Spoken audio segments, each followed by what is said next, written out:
Ginawa ni Vice sa isang nanay, inulan ng reaksyon. Vice ganda na bad trip sa isang nanay sa studio audience dahil dito.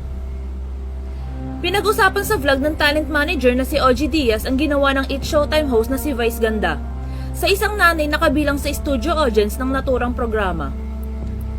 Kumalat ang isang TikTok video kung saan makikita na tila nakikipagtulakan si Vice sa isang nanay. Mukha mang pabiro ang ginagawa ni Vice na pagtulak ay mababakas naman sa mukha ng komedyante ang tila pagkapikon nito sa mga pangyayari.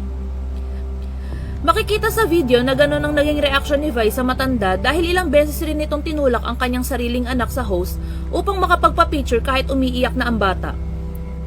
Mismo si Vice na ang lumapit sa umiiyak na bata. Paliwanag ni Vice, tinutulak kasi ng ina ang bata kahit ito ay umiiyak na. Paalala ni OG Diaz, huwag pilitin ng mga magulang ang kanilang mga anak na gawin ng mga bagay-bagay na hindi naman nila gusto.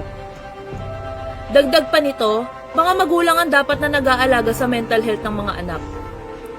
Base naman sa mga naging komento ng mga netizens, tama lang ang ginawa ni Vice at marami ang kumampi sa kanya.